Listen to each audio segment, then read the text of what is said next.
The mansion sat on the hill like a monument to excess. Its white marble walls caught the morning sun, glittering as though someone had polished each stone with gold dust. A wrought iron gate stood at the end of the sweeping driveway, where rows of roses had been carefully pruned into perfection. It wasn't just a house, it was a statement. Inside, silence lingered like an uninvited guest. The staff moved quietly, almost afraid to disturb the calm, but also because in this house, noise was a kind of crime. Isabella, the young maid, adjusted the strap of her apron and carried a silver tray through the long hallway. She was only 23, the newest member of staff, and still memorizing the endless corridors that all looked the same.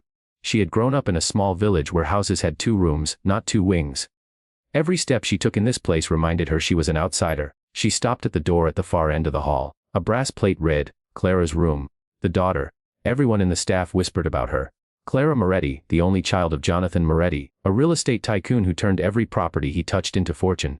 He had the kind of wealth that newspapers admired and people envied. But the story inside the house was different. Clara was blind.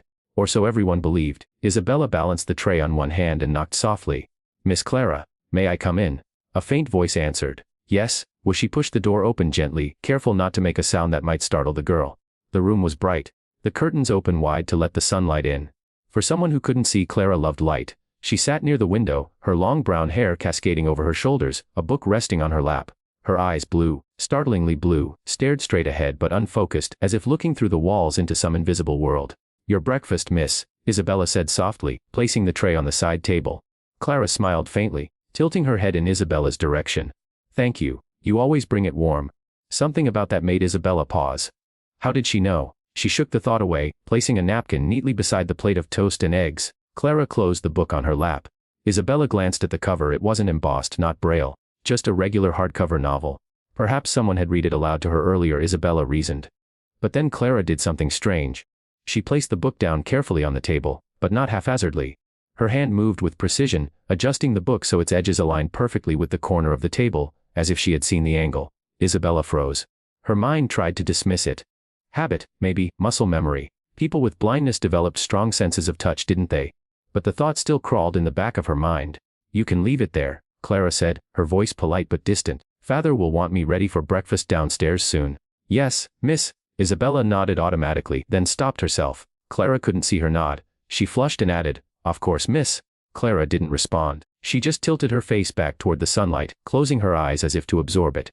Downstairs, the dining hall looked more like a ballroom than a place to eat. A chandelier the size of a small car hung from the ceiling, its crystals catching every flicker of light. Jonathan Moretti sat at the head of the long mahogany table, scrolling through his tablet with the same intensity most men reserved for prayer. He was tall, broad-shouldered, his silver-streaked hair slicked back in perfect order. His eyes were sharp, calculating, eyes of a man who measured the world in terms of profit and loss. When Clara entered, led by the butler, Jonathan stood briefly, pressing a kiss to her forehead. To anyone watching, it might have looked like love. But Isabella noticed the way his lips barely touched her, more like duty than affection. "Good morning, sweetheart," Jonathan said. "Good morning, father." Clara's voice was gentle, respectful. The staff moved quietly, filling glasses, serving food. Isabella lingered at the edges of the room, helping where needed. Jonathan tapped his tablet. "I've scheduled your piano lessons for 3 this afternoon. The instructor says your touch is improving." "Yes, father. And tonight, we're attending the gala at the Winslow estate. You'll wear the dress laid out in your closet. The black one. It suits you." "Yes, father." Isabella felt a pang in her chest. Clara's responses were like echoes in a cavern, polished, polite but empty of spirit. As Jonathan returned to his tablet, Clara's hand brushed her fork. She found it easily, her fingers curling around it in a way that seemed almost practiced. Too practiced. Isabella watched carefully as Clara lifted a piece of toast, spread butter across it, and sliced it with a precision that made Isabella's throat tighten. A memory struck her. Her younger brother back home, who had lost his sight after a childhood accident. The way he struggled to find his cup, sometimes knocking it over. The way he tilted his ear toward footsteps to identify who entered the room. Every action was cautious, hesitant. But Clara, she moved as if she knew exactly where everything was. Isabella's hands trembled slightly as she collected a plate. She told herself she was imagining things, that she was tired, that she was new here and didn't know how the wealthy lived. Maybe blindness was different for everyone. Still, as she glanced at Clara, she caught something, just for a second. Clara's gaze. It flicked, ever so quickly, toward her father's tablet. Just a flicker of movement. As though she could see the screen, Isabella nearly dropped the plate. Later that afternoon, Isabella was sent to tidy Clara's room. She dusted the shelves, folded blankets, and straightened books. When she reached the desk, she stopped. The same book Clara had held earlier lay open. Isabella touched the page with her fingertips. Smooth, no raised braille dots, just ordinary print. Her pulse quickened. She glanced at the doorway, then back at the book. Slowly, she slid her finger down the paragraph. The edges of the paper were crisp, the ink fresh. She whispered the first line under her breath. From the corner of the room came a voice. Don't read it out loud. Isabella spun around. Clara sat at the window again, her face turned toward the sunlight, her eyes half closed. Miss? I was only dusting. Isabella stammered. Clara smiled faintly. It's all right. I just prefer silence when I read. The words hit Isabella like a thunderclap. When I read, her breath caught in her throat. Clara tilted her head, as if sensing the tension. You don't have to look so frightened. I won't tell father you touched it. Isabella swallowed hard, her heart pounding. Every instinct told her to leave the room, to push the thought away. But something stronger rooted her to the spot. This girl wasn't blind. She couldn't be. But if that was true, why was she pretending? And why did her own father, the man who lived in the same house, believe the lie? That night, as Isabella prepared for bed in the small servants' quarters, she couldn't sleep. She stared at the ceiling, the echoes of Clara's words replaying in her mind. When I read. She thought about her brother again, the struggles, the pain, the limitations of true blindness. And then she thought of Clara with her steady hands, her precise movements, her fleeting glance at her father's tablet. It wasn't imagination, it wasn't coincidence. Clara Moretti could see. And Isabella was the only one who knew. The following morning, Isabella moved through the mansion with a mind full of questions. She carried laundry from one wing to another, polished silver trays until her fingers ached, and wiped down banisters so smooth they already shone. But no matter what she did, Clara lingered in her thoughts. She had convinced herself, at first, that she had imagined it. Maybe Clara's words had been a slip of the tongue. Maybe she had memorized the pages of her book, heard them once and pretended to read them. But even as Isabella tried to dismiss it, she kept replaying that quick glance toward the tablet. Too sharp, too deliberate. Isabella had learned one thing quickly about this house: appearances were everything. Jonathan Moretti liked control. He liked perfection. And Clara was the delicate jewel he wanted the world to admire. His brilliant, fragile daughter, blessed with talent but cursed by blindness. But what if the curse was an illusion? Isabella carried a basket of folded linens to Clara's room. She knocked lightly. Come in, Clara said, her voice calm as ever. The girl sat cross-legged on her bed, a music notebook open in front of her. Notes and symbols filled the page. Braille music sheets, Isabella thought at first. But when she stepped closer, she saw them clear, black notes on white paper, handwritten with a fountain pen. Isabella nearly dropped the basket. Clara's fingers traced the notes, her lips moving silently as though humming the tune. Then she picked up a pencil and added a sharp sign with careful precision. You write music, Isabella whispered. Clara looked up, or rather, lifted her head toward Isabella. Her blue eyes were striking, almost too aware. I try. Father prefers I only practice the piano pieces I'm given, but sometimes I like to make my own. Her hand returned to the page. She added another note, quick and deliberate. Isabella's pulse raced. Every gesture screamed sight. The way Clara placed the pencil exactly on the line, the way her eyes flickered down at the notes even if she pretended otherwise.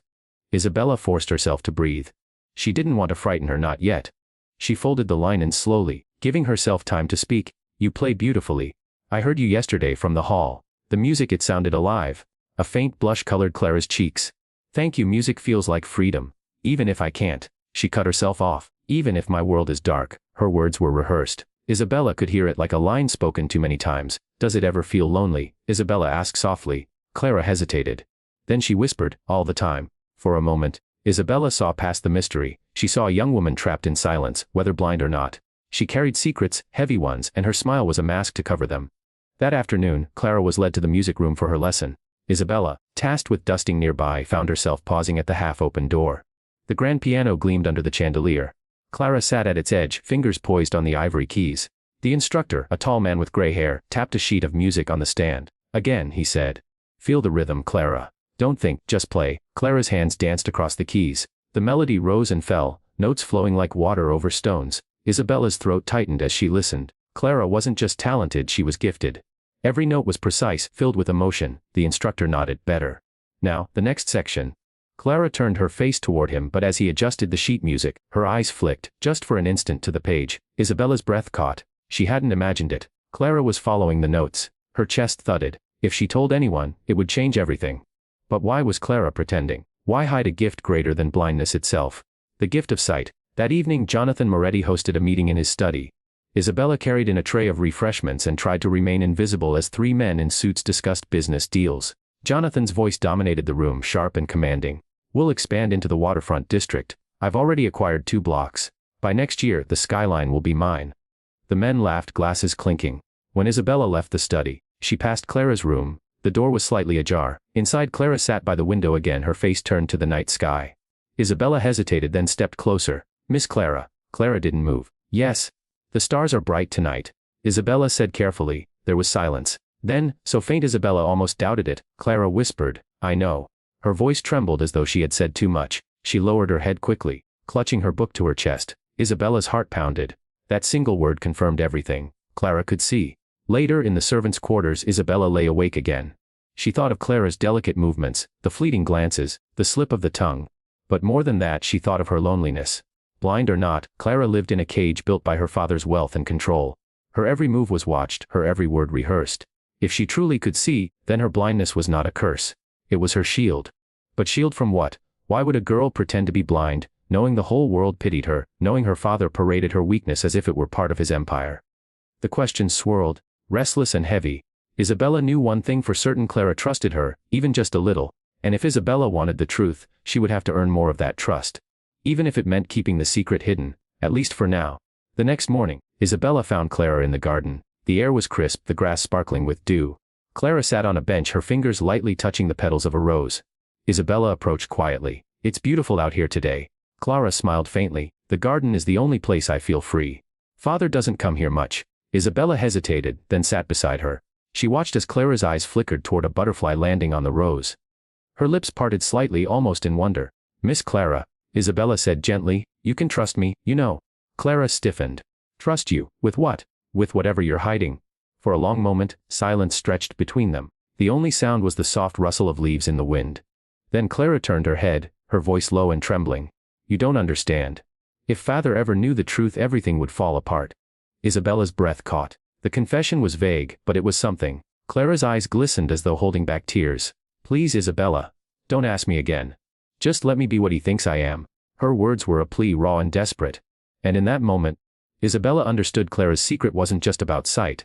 It was about survival. That night, while clearing dishes after dinner, Isabella overheard Jonathan speaking with the butler.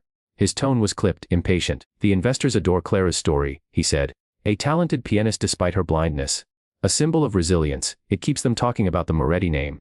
Sympathy is powerful currency." Isabella's hands froze on the tray. Her stomach churned. So that was it. Jonathan wasn't just a father, he was a businessman. Clara's blindness wasn't just a tragedy, it was an asset. And if Clara had sight all along, then Jonathan had built his empire's softest edge on a lie. Isabella pressed a hand to her chest, her heart racing. Now she knew why Clara pretended. It wasn't her choice. It was his. The days that followed blurred into a rhythm. Breakfast with Jonathan at the long mahogany table. Clara's piano practice under the stern watch of her instructor. And the quiet afternoons where Isabella often found herself tidying Clara's room or walking with her through the gardens. But the more time she spent with Clara, the harder it became to ignore the truth. Isabella began to notice the little things. The way Clara's eyes followed shadows when the curtains fluttered in the breeze. The way she reached for her glass at dinner without hesitation, her hand landing on the stem in one smooth motion. The way she sometimes flinched at sudden movements, a dropped spoon, a flash of lightning, things no blind person would notice. At first, Isabella had thought these were coincidences. But now, they added up like pieces of a puzzle. Clara Moretti could see. And she was hiding it with the skill of someone who had been pretending for years. One afternoon, Isabella was polishing silver in the dining room when she heard Clara's voice drift from the parlor. "Move your hand just a little, now, yes, like that. That's perfect." Isabella paused, cloth in hand. She peeked through the doorway. Clara sat on the sofa, her head tilted toward the maid who was arranging flowers in a vase. Her expression was serene, but her eyes, they flicked back and forth, tracking the movement of the flowers. The other maid smiled. "Thank you, miss. You always know what looks right." Clara's lips parted slightly, as if she realized too late what she'd revealed. She quickly folded her hands in her lap. I can sense where things belong." The excuse was weak, but the maid didn't question it. She nodded politely and left. Isabella's heart pounded as she stepped back, pressing against the wall. Clara was slipping. The mask was cracking. And Isabella couldn't stop watching. Later that evening, Isabella brought tea to Clara's room. The curtains were open, moonlight pouring across the floor. Clara sat at her desk, a pencil in hand. She was sketching. At first Isabella thought she was mistaken. But as she stepped closer, her breath caught. On the paper was the outline of a rose. Delicate, detailed, each petal shaded with care. Clara's pencil hovered as her eyes moved back and forth across the page. She added another line, then set the pencil down. "Tea, miss," Isabella whispered, trying to steady her voice. Clara didn't turn. Thank you, leave it there. Isabella placed the tray down, but her eyes lingered on the sketch. She couldn't stop herself. It's beautiful. Clara froze. Slowly, she covered the paper with her hand. It's nothing. Just something I imagine. Isabella swallowed. No, you saw it. Didn't you? Clara's head snapped toward her, her blue eyes wide. For a heartbeat, the truth shimmered between them. Then Clara whispered, please. Not a word, to anyone. Isabella's chest tightened. She wanted to ask why. She wanted to demand the truth, but the desperation in Clara's eyes stopped her. All right, Isabella said softly. I won't tell. Clara exhaled, her shoulders trembling. You don't understand. If father knew I slipped, if anyone found out, it would destroy everything. I'd rather be blind forever than see him look at me like I was his failure. Her voice broke and Isabella's heart broke with it. The next morning Jonathan prepared Clara for the Winslow Gala. Isabella was tasked with helping her dress. Jonathan stood in the doorway, arms crossed as he inspected the gown laid across the bed. The black one, he ordered. It fits the image. Graceful, elegant, untouchable. The Clara sat silently as Isabella buttoned the dress. Her eyes flicked toward the mirror just once, lingering on her reflection. Jonathan caught the movement. Eyes forward, Clara. He snapped. She stiffened, lowering her head instantly. Yes, father. Isabella's hands clenched around the fabric. She wanted to scream, to demand how he could speak to his daughter like that. But she bit her tongue. Jonathan never looked at her. To him the staff were invisible, like the walls that held his empire together. At the gala, Isabella shadowed Clara quietly. The grand ballroom sparkled with chandeliers, golden walls, and guests in gowns and tuxedos.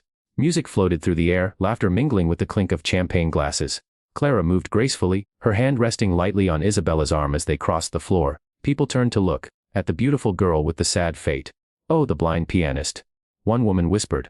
Such a tragedy, but isn't she exquisite? A living miracle, another man said. Jonathan must be so proud. Isabella's stomach churned. These people adored the illusion. They didn't see Clara's loneliness. They didn't see the truth. At the piano, Clara sat elegantly, her fingers hovering above the keys. Jonathan stood nearby, watching her with a pride that felt more like ownership than love. Clara began to play. The melody poured from her hands, filling the room with a haunting beauty. Guests fell silent, enraptured. But Isabella, standing just behind, noticed something. Clara's eyes weren't closed as everyone assumed. They were open, glancing at the keys, her gaze sharp and focused. She was watching her own performance. Isabella's breath caught. If anyone else noticed, if Jonathan noticed, the facade would shatter. But the audience was blinded by admiration, too caught up in the music to see the truth staring them in the face. When Clara finished, the room erupted in applause. Jonathan beamed, shaking hands, basking in the glow of his daughter's triumph. The Clara bowed her head gracefully, her lips curved in a polite smile. But when she turned, just for a second her eyes met Isabella's, and in that glance, Isabella saw it all. The fear, the longing, the silent cry for help. Later that night, back at the mansion, Isabella helped Clara out of her gown. The girl sat heavily on the edge of the bed, her shoulders slumping. Do you ever get tired of it? Isabella whispered. Clara looked up. Off what? Pretending. Clara's eyes shimmered in the lamplight. For a moment, Isabella thought she would deny it. But instead Clara whispered, every single day. Her hands twisted in her lap. I've been doing this since I was 10. Father told me it was better this way. That the world loved a tragedy more than a spoiled heiress. That no one would ever doubt him if his daughter was brave and broken. Her voice trembled. So I let them believe it. I let him believe it. And now I don't know how to stop. Tears slid down her cheeks, and for once she didn't try to hide them. Isabella sat beside her, placing a gentle hand on her shoulder. You're not broken, Clara. You never were. Clara leaned into her touch, fragile as glass. Then why does it feel like I am? That night, as Isabella lay in her small bed, she stared into the darkness. Clara's secret weighed heavy on her chest. It wasn't just about sight anymore. It was about control, about Jonathan's hunger for admiration, about a girl forced to live a lie because it benefited her father's empire. Isabella knew she couldn't stay silent forever. But if she spoke, would it free Clara? Or destroy her? The next morning dawned gray and heavy, clouds rolling low over the city skyline. The mansion, usually glowing like a palace in the sun, seemed darker somehow, its marble walls muted beneath the stormy sky. Isabella moved quietly through the halls, her mind restless with thoughts of Clara. It had been weeks since Isabella had first noticed the truth. Each day brought new confirmation: Clara's sketches, her careful glances, her slip of the tongue. But what haunted Isabella most were Clara's tears. The raw confession that she'd been living a lie since she was 10 years old. Why would a father force his daughter into such a prison? What had happened all those years ago? Jonathan left early that morning for a meeting, his black car disappearing down the driveway. The staff exhaled in relief. When the master was away, the house seemed to breathe easier. Isabella took the chance to bring Clara breakfast in her room. She found her sitting at the window again, staring out at the storm clouds. A sketchbook lay open on her lap. Good morning, miss, Isabella said softly, setting down the tray. Clara glanced at her, then down at the sketchbook. She closed it quickly, as if ashamed. Was it another drawing? Isabella asked gently. Clara hesitated, then nodded. It was the rain. I was trying to catch the way it blurs the glass. She gave a sad little smile. Funny, isn't it? For a girl who's supposed to be blind, I spend so much time trying to draw what I see. Isabella sat down across from her. Why, Clara? Why keep pretending when it hurts you so much? Clara's hands twisted together. Because I don't know who I am without it. Father made me this way. He said my blindness made me valuable. That people would admire me, pity me, believe in me. He told me I'd never have to fight for attention, never have to prove myself, that I would always be special. Her voice faltered. But special doesn't feel like freedom. It feels like chains. Isabella's heart ached. She reached out, resting her hand over Clara's trembling fingers. And what about you? What do you want? Clara looked out the window, her eyes following a raindrop as it streaked down the glass. Her voice was barely a whisper. I want to be seen. Not pitied, not paraded, just seen. Later that day, Isabella slipped into the library to tidy the shelves. It was one of the grandest rooms in the mansion, rows of towering bookcases, ladders that rolled along polished rails, a globe so large it took 2 men to turn it. While dusting the far corner, Isabella noticed a small leather-bound journal tucked behind a stack of ledgers. Curious, she pulled it out. The cover was worn, the pages yellowed at the edges. She opened it. The first page was written in a child's neat but shaky hand. Diary of Clara Moretti. Age 10, Isabella's heart thudded. She glanced at the doorway, then sat on the window ledge and began to read. The entries were simple at first. Notes about school, her love for drawing, her excitement for piano lessons. But then halfway through, the tone shifted. Father says I can't go to the recital. He says people will think I'm too normal. He says it's better if they believe I can't see. He says people love a sad story. Isabella's breath caught. She flipped to the next page. I practiced keeping my eyes still today. Father said I mustn't look at things too much. He said if I slip it could ruin everything. I'm scared.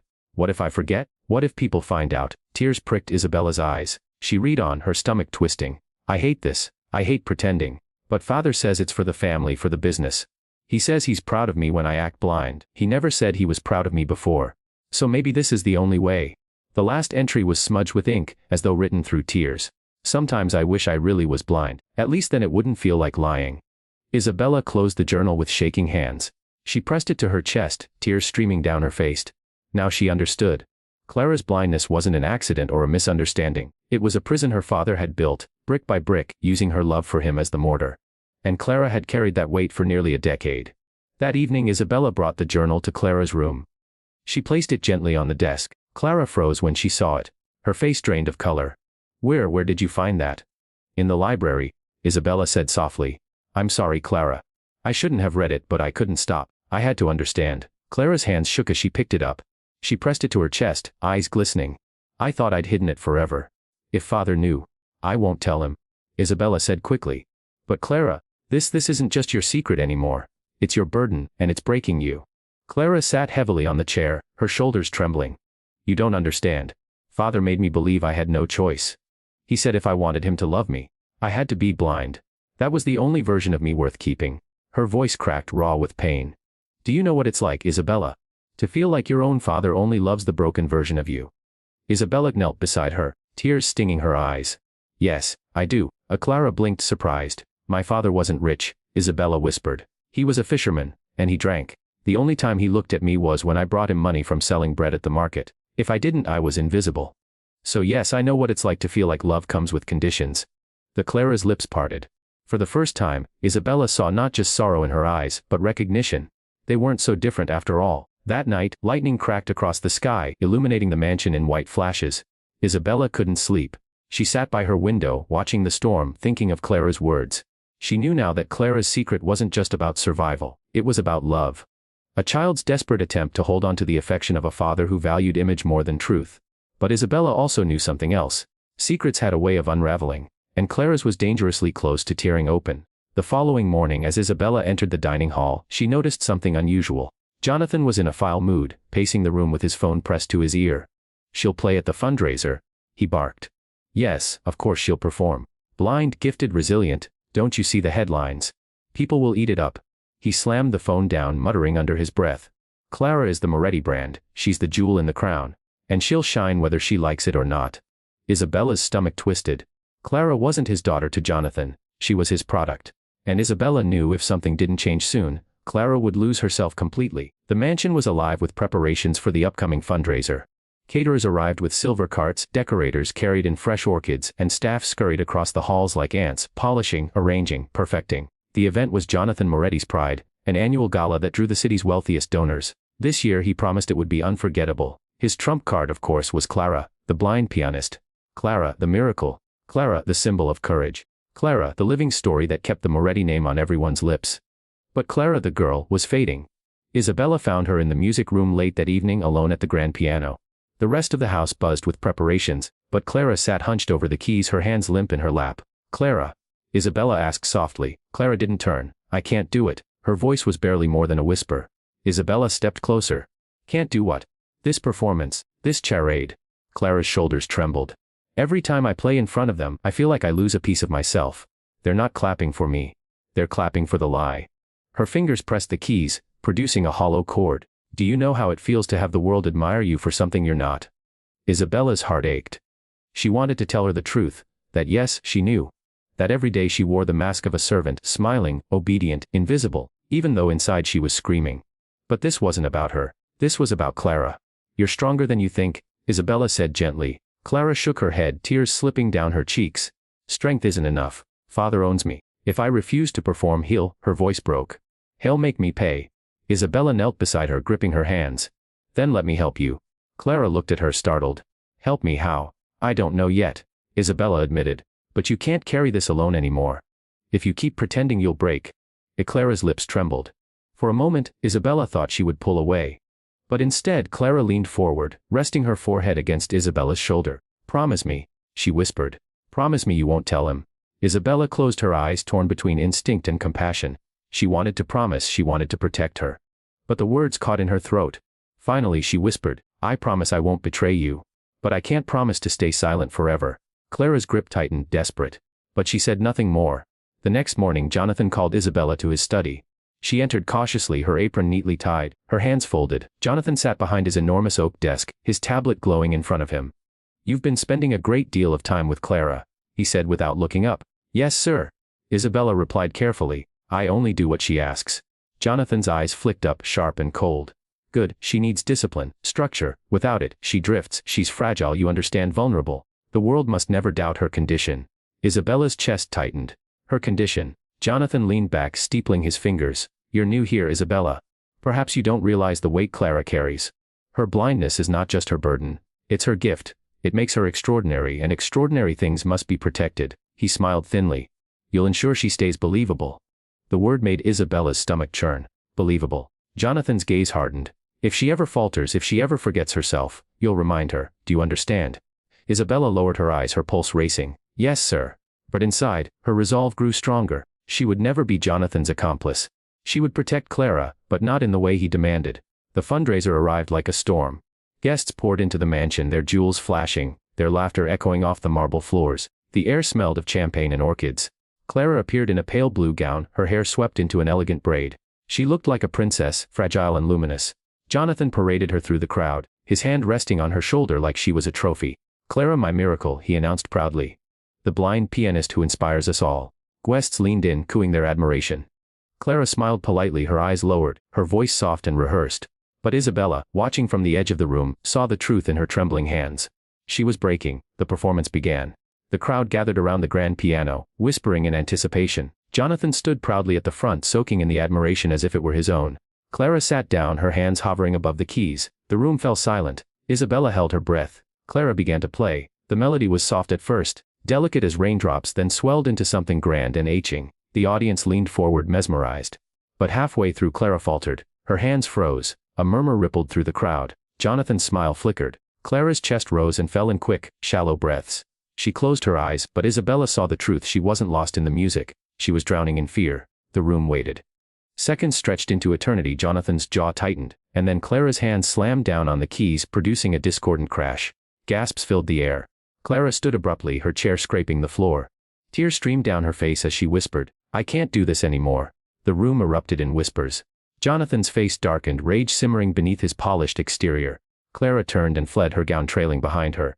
Isabella's heart pounded. She knew this was the breaking point. She hurried after Clara, weaving through the crowd, ignoring the startled glances of the guests.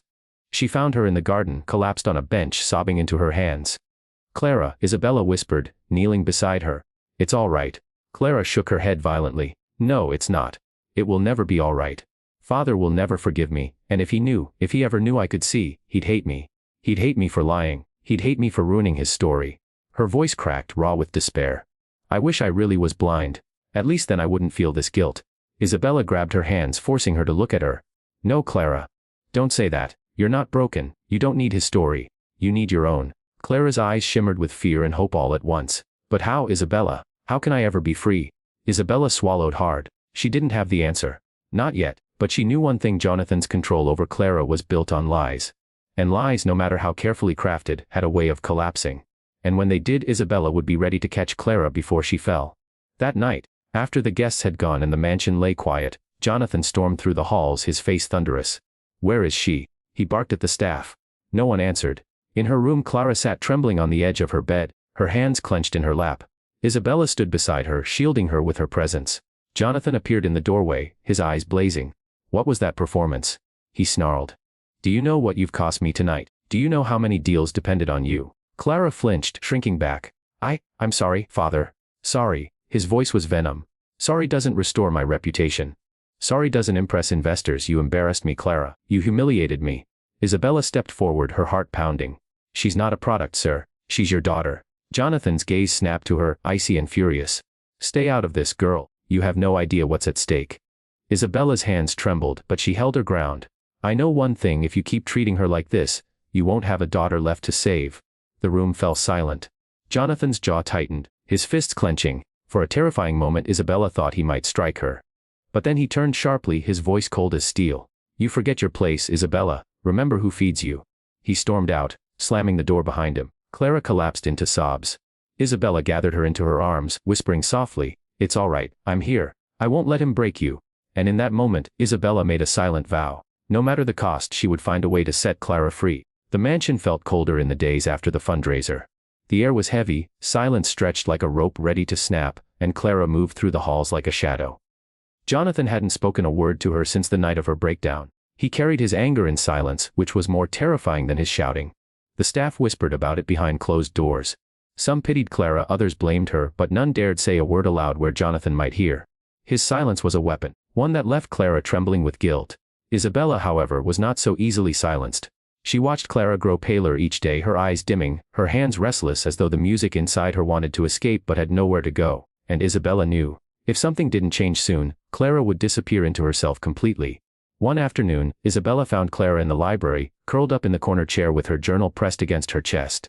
She looked small, almost childlike, as if retreating into the only safe place she had. Clara, Isabella said softly, sitting across from her, you haven't eaten all day. Clara shrugged, her eyes distant. I'm not hungry. Isabella leaned forward, lowering her voice. He hasn't spoken to you in 3 days. And you're punishing yourself for it. Clara's lips trembled. He doesn't forgive easily. Maybe he never will. Maybe I've ruined everything. Isabella shook her head firmly. You didn't ruin anything. He's the one who built a life out of lies. You just stopped carrying it for him. Clara's eyes glistened. She opened her journal, flipping to a page filled with shaky handwriting. I used to write letters to myself in here. To the version of me I wanted to be. Not blind, not fragile. Just Clara. A girl who could draw, who could laugh, who could live without being a performance. She smiled bitterly. But I never had the courage to let her exist. Isabella reached out, touching her hand. Maybe now's the time. The Clara looked at her, startled. You don't understand. Father, he's not just controlling. He's dangerous. If he ever found out. She broke off, her breath hitching. Clara, Isabella pressed gently. What did he do to you? Why are you so afraid? Clara hesitated. Then, with trembling hands, she pulled up the sleeve of her gown. Isabella gasped. Faint scars lined Clara's forearm, some old and faded, others newer. Not deep but deliberate. Her heart clenched. Clara, who did this? Clara lowered her eyes, shame flooding her face. Me, when I was younger. When the pressure got too heavy. Father said I had to keep the act perfect or I'd shame the family. He said people would stop loving me. I thought maybe if I punished myself, I'd get stronger. Maybe I'd stop making mistakes. Tears blurred Isabella's vision. She pulled Clara into her arms, holding her tightly. No, Clara, this isn't your fault. You were just a child. You should never have carried that weight. Clara's voice cracked. But if I stop pretending, I'll lose him. And no matter what, he's still my father. Isabella closed her eyes, torn between rage and sorrow. How could a man twist love into a weapon? How could he look at his daughter and see only opportunity? But she knew one thing now. Clara wasn't just fragile, she was in danger. That evening Jonathan returned late.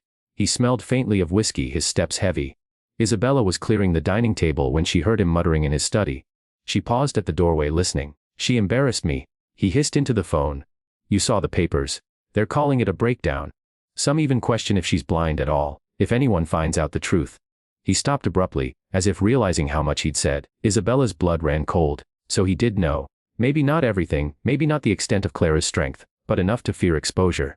Enough to guard the secret like treasure. Isabella slipped away before he could notice her. Her hands shook as she carried dishes to the kitchen. The truth was out there, hanging between them like a blade. And sooner or later, it would fall. The next morning, Clara stood in the garden, staring at the fountain. The water glittered in the early sun, casting ripples across her pale face. Do you ever wonder, she asked suddenly as Isabella joined her, what it would be like to disappear, to just vanish into another life where no one knows you? Isabella studied her profile, the fragility of her frame, the longing in her eyes. Yes, she admitted softly. I've dreamed of it many times. Clara turned to her, something desperate in her gaze. Then take me. Isabella froze. Clara, I mean it. Clara's voice shook, but her words came fast, urgent. I can't stay here. If I do, I'll die. Not by his hand, but by mine. Please, Isabella. You're the only one who sees me, the only one who cares. Help me get out. Isabella's breath caught. She had no money, no power, no way to fight Jonathan directly. But she couldn't ignore the plea in Clara's eyes. She took Clara's hands, gripping them tightly.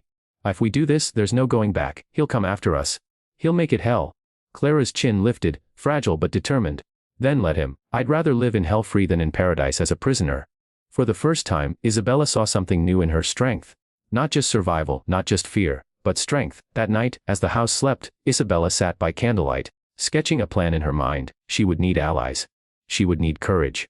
But above all, she would need to outwit Jonathan Moretti. And though the thought terrified her, one thing became clear: the cracks in Jonathan's mask were beginning to show. And through those cracks light was finally breaking in. The mansion, once a symbol of wealth and stability, now felt like a gilded cage. Every polished floor, every sparkling chandelier, every perfectly trimmed hedge outside screamed of Jonathan Moretti's control.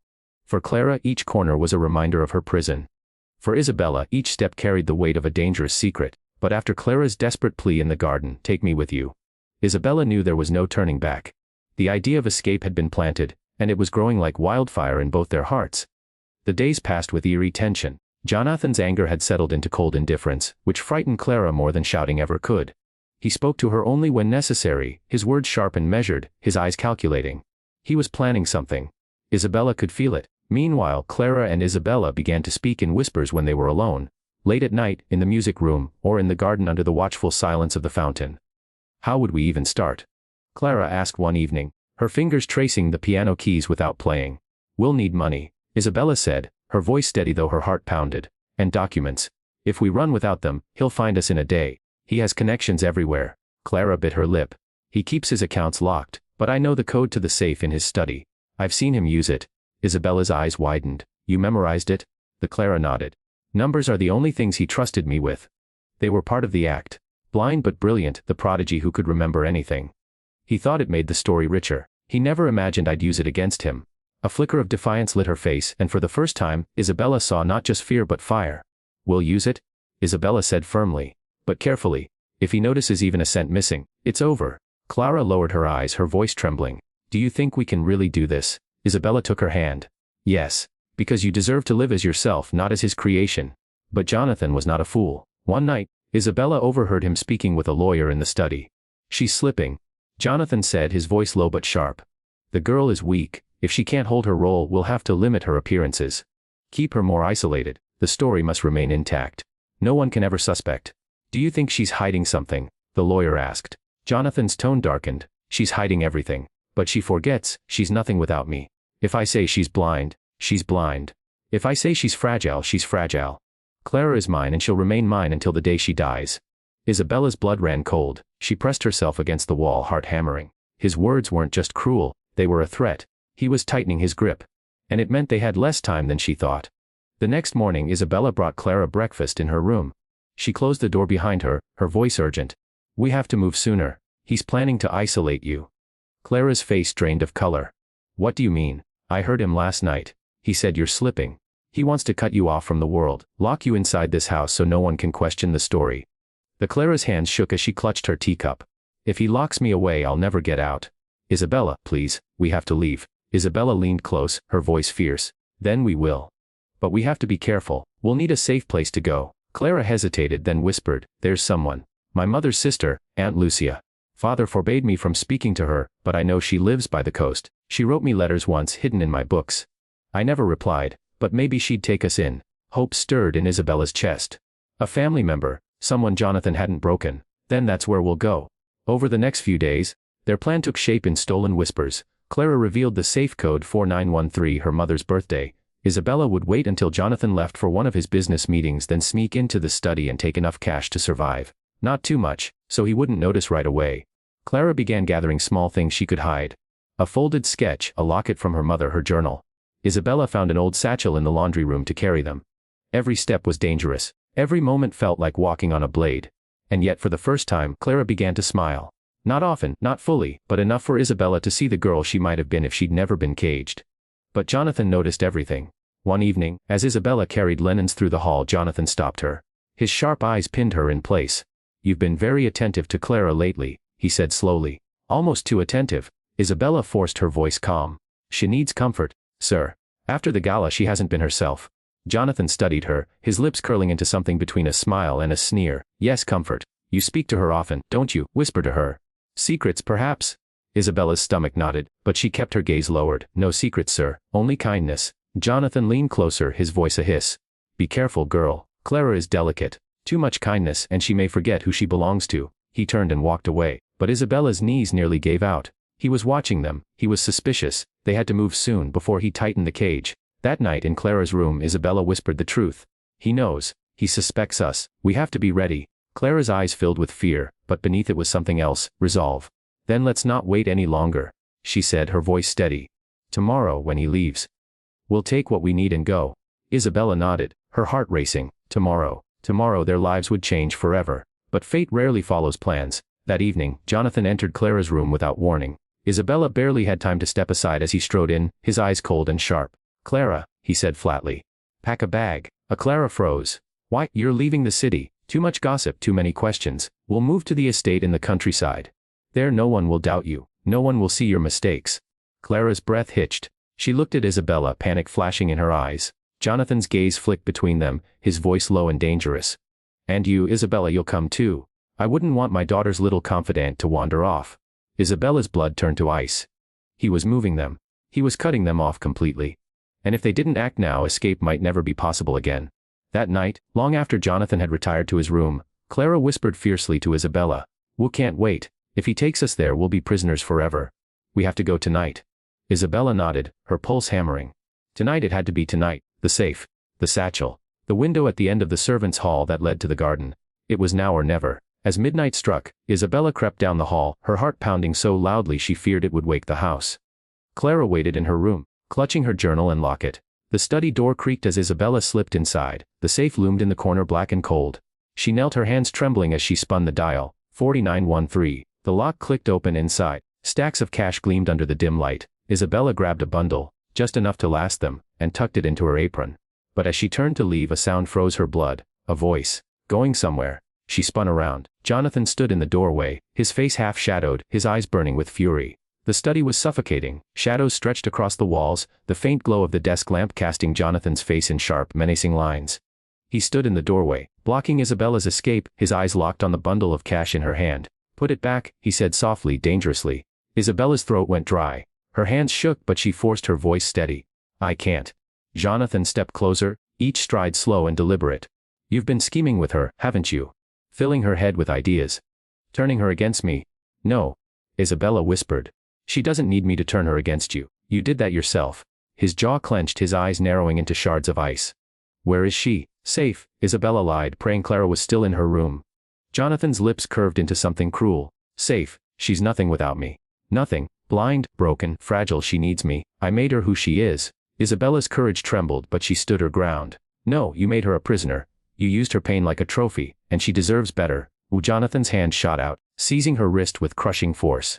You think you know her. You think you can save her. She is mine. Everything she is, everything she has, it belongs to me. A voice broke through the tension. No. Both turned. Clara stood in the doorway, her pale nightgown glowing faintly in the lamplight, her journal clutched to her chest. Her eyes were wide, but for the first time they didn't look down. They met Jonathan's gaze directly. "She doesn't belong to you," Clara said, her voice trembling but strong, "and I'm not blind." The words fell like thunder. Jonathan froze. For a moment, silence hung heavy, broken only by the tick of the clock. Then his laugh rang out, bitter and disbelieving. "Not blind? Do you hear yourself? What nonsense is this?" Clara stepped forward, her hands shaking but her chin lifted. "I can see you, father. I always could. I saw everything. Your lies, your pride, your cruelty. I pretended because it was easier than disappointing you. Easier than being myself."